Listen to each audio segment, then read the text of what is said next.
Hello again. This is my second try for a video recap. I do apologize for the first one.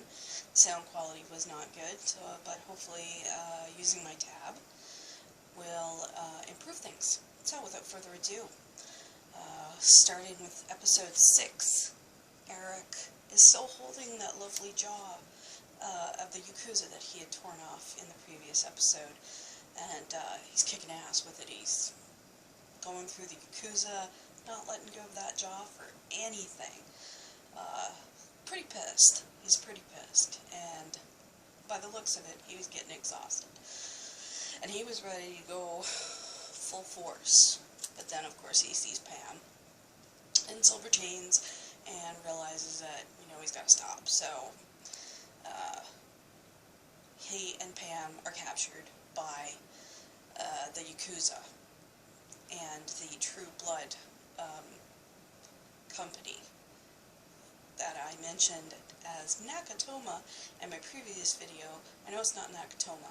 I know Nakatomi is from Die Hard, but I can't remember the name of the stupid True Blood company.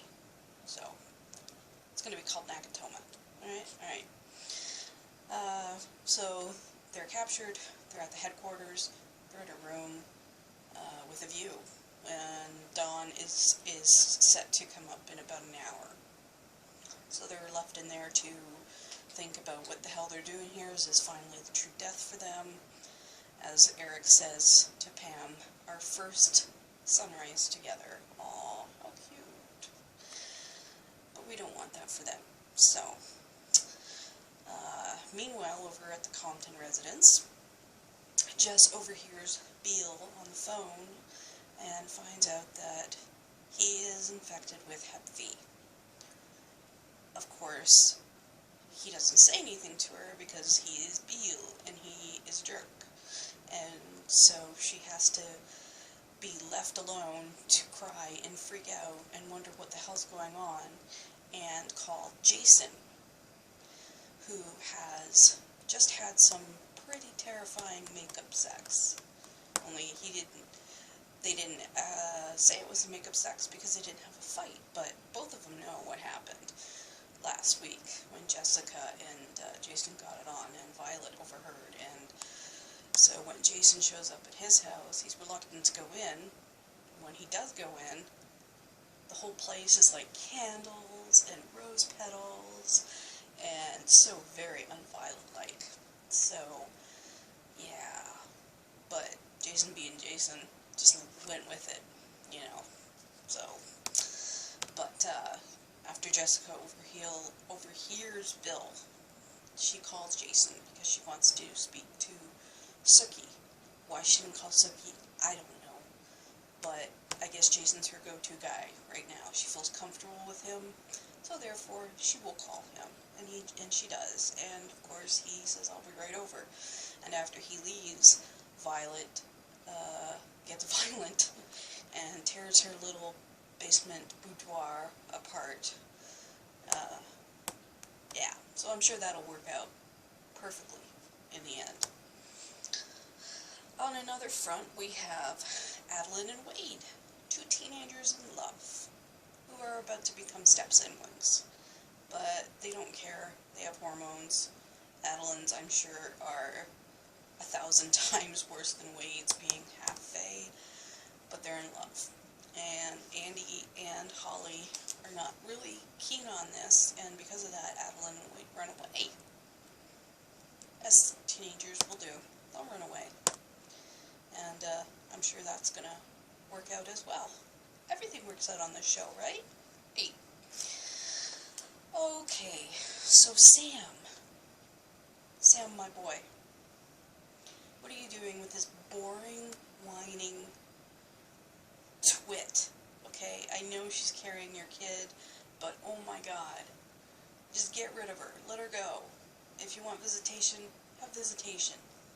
But she doesn't need to be here in Bon Ton. She's, as her character is pointing out, she's not ready for Bon Ton. So, get rid of her. Bye-bye. Lala. Oh, my dear Lala. Lala has taken Bloody May and is bringing her back to his place because he doesn't trust her. I mean, she did drug her husband with copious amounts of Benadryl. So he doesn't want her going back there. Takes her back to his place with, ta-da, James is there. And Lala's like, well, what am I going to do about this situation?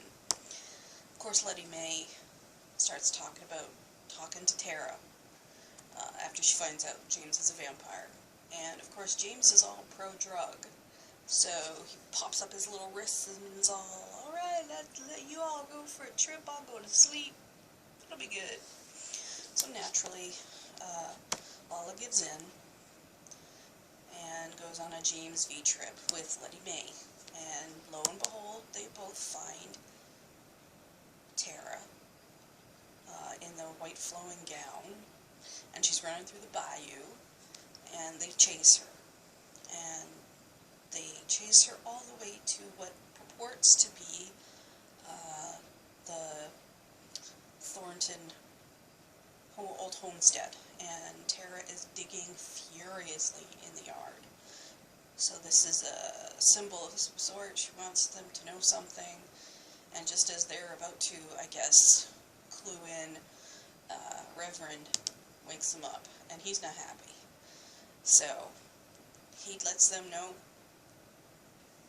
under no circumstances is he down with this, and Letty May says, sorry, but I have to follow through with this. And Lala is on board with this. So when you know Lala, who is the voice of reason on the show, when he gets on board with something crazy like that, shit's about to go down. So yeah. Back at the Compton house, Sookie has arrived and Jess tells her what she overheard, that Bill is at a lawyer's and he is Hep B positive. And Sookie dings in, oh crap, I just fed Bill the other day. I need to go get tested. And despite the fact that she was just negative a week ago, all of a sudden she's positive. And she's the one that has infected Bill. So much for the magical fairy blood that was going to cure them all. Although maybe that'll come into play later, I don't know. But right now, it's not looking good. And Bill is at a 24/7 lawyer's office so that it caters to vamps. And he is waiting. Excuse me. He is waiting all night into the day, and he's not a very patient man at this point because the virus is spreading. The virus is spreading so bad that you can visually see it flowing into his veins, and he's sitting beside a Hep B infected vampire who takes one look at him and takes off. So you know it's bad when an already infected guy, vampire, takes one look at you and goes to sit in another seat. So he finally gets in to see the lawyer, who is not a very nice lady. She basically tells Bill that Jessica is progeny, not a child, and therefore not recognized by the law, and because he is now dead, he cannot rewrite his will that he wrote when he was dead. Yeah, that's how that went, because he wrote it after he became a vampire, but before vampires were known. I think she's just making it up as she goes along, because she says to him, I can help you if you give me lots and lots of money, to which Bill replies with a letter opener to her throat. So that's how Bill dealt with that little problem. Well, you know, I probably would have done the same.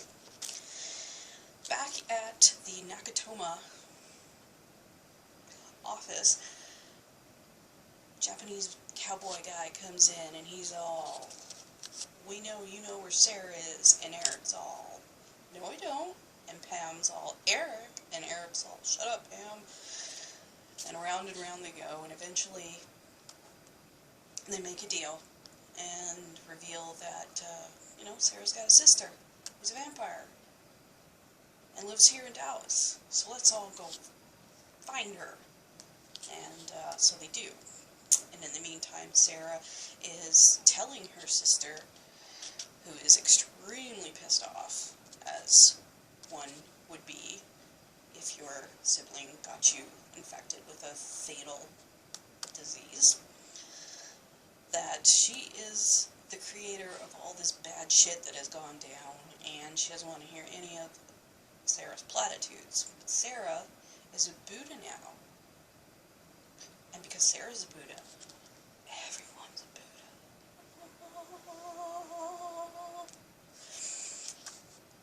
So as she's going on about her Buddhism, her sister's like, what the fuck are you talking about? You're full of shit. Twist! Sarah is the cure for Hep V. Of course she is.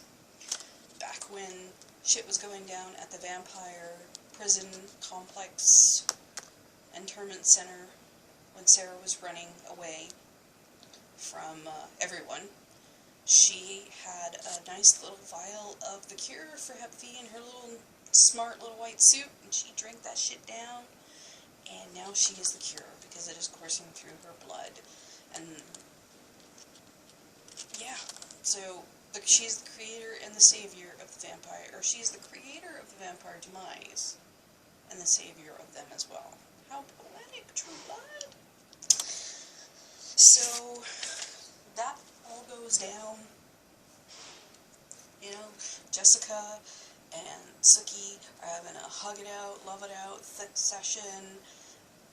Holly and Andy are searching for Adeline and Wade, who have ran away, and they're at the Bellfleur compound, where they're up in a tree house, making out. You know, I would too. And Violet goes out in search of Adeline, and tells those two crazy kids that she knows all about what it's like, you know, wanting your own space, etc., etc., and takes them somewhere. Yeah, Adeline and Wade, you're not bright. This is not going to be good for you. So, that's where we're at. Episode 6, a lot more has happened. A lot better than the first episode. I think we can all agree on that note. But yeah, I would like Sam to get rid of his, whatever she is, because she's annoying. And, we'll see what happens in the next coming week. Carnage, I'm sure. So there we have it. Episode 6 of the last season of True Blood. Hopefully I will try this again next week. Ciao.